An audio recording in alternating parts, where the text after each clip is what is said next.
Welcome back to some new r/malicious compliance stories, where people comply to the letter, but not the spirit of a request. I hope you had a great day. Thanks for all the likes and comments on the last video. And now let's start with the first story. It's called Making a Point. A few years back I was working in a pretty chill office. Open cubicles, friendly co-workers and casual chatting was the norm. Most people stuck to chatting within their little pods. But I had a cubicle that shared a gap in the wall with a co-worker, and we hit it off fast. Naturally, we talked a lot. Jokes, small talk, venting about work. Nothing crazy, just friendly banter throughout the day. Enter the co-worker in the next cube over, who apparently did not appreciate our thriving friendship. Instead of saying something to us, she ran straight to the manager and complained that we were talking too much and disruptive. Manager calls us in, tells us we are being annoying, that our talking is bothering people. One person says we need to dial it back, so we went completely radio silent. No chatting, no laughing, just a click-clack of keyboards in soul-crushing silence. A few days later, the same co-worker who tattled tries to strike up a conversation with me. "Sorry," I said, loud enough for the manager to hear. "I've been told I'm too annoying to talk at work." She looked uncomfortable. Everyone else did too, but I stuck with it. Anytime anyone tried to chat with me, "Can't talk. I'm annoying, remember?" A few days of this and the manager calls me in again. "Okay, you've made your point. Just go back to how things were." The next story is called Privacy Rules. I'm a nurse at a perpetually overworked, understaffed hospital, where policies are gospel, especially when it comes to patient privacy. And don't get me wrong, I'm all for protecting our patients, but the way the rules are enforced, sometimes it's less protecting privacy and more bureaucratic nightmare. So one night during my shift, a senior doctor rolls in to check on a patient who just had surgery. Right after, the patient's sister shows up to visit. Totally legit, ID in hand. The family knew she was coming. But here's the issue. Per policy, no visitors allowed, unless the patient has pre-approved them in writing, with all the proper boxes ticked and locked before they get through the doors. Problem is, the sister wasn't on the official list. HR was closed, no access to paperwork, and it's night shift, aka no one wants to take responsibility for anything. I explained the situation, nicely but firmly. Sorry, she can't go in without proper consent on file.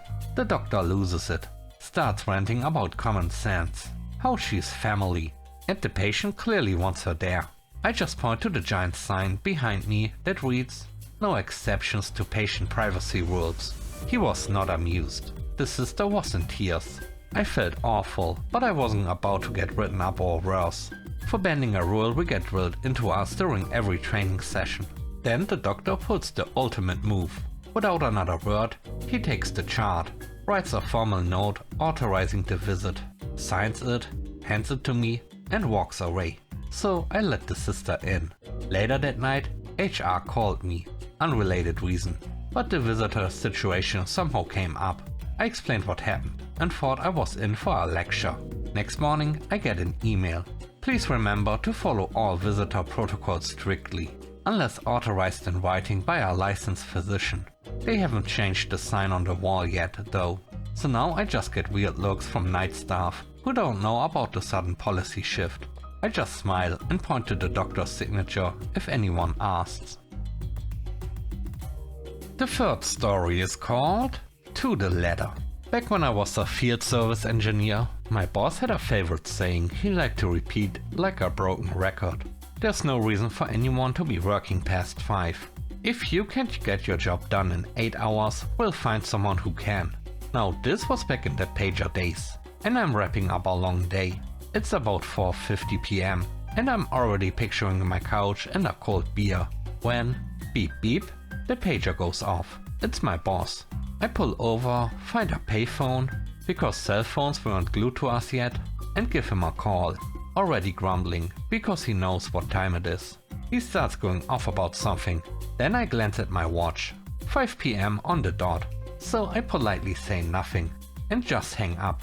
Turned off the pager, got in the car, drove home with a smile. Next morning he was furious. I just sat there while he ranted, and then when he paused to breathe, calmly reminded him, "You've always said no work after 5, and I take policy very seriously." He sputtered for a second, then stormed off. Never heard another complaint about me following that rule to the letter again.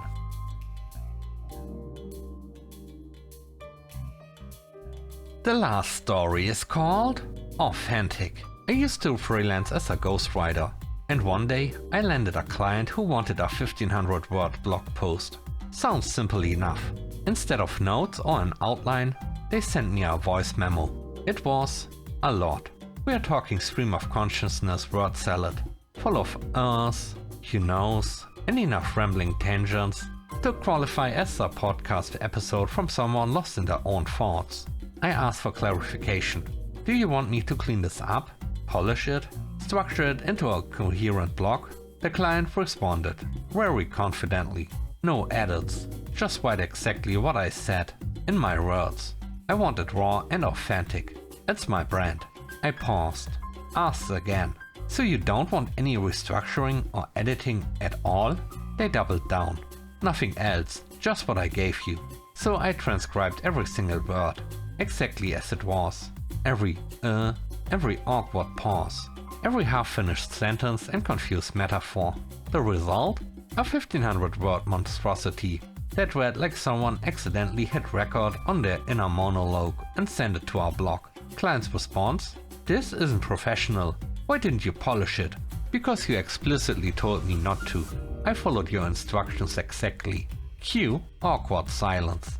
They ended up paying me again to rewrite the whole thing, this time giving me full creative control. I got paid twice for it.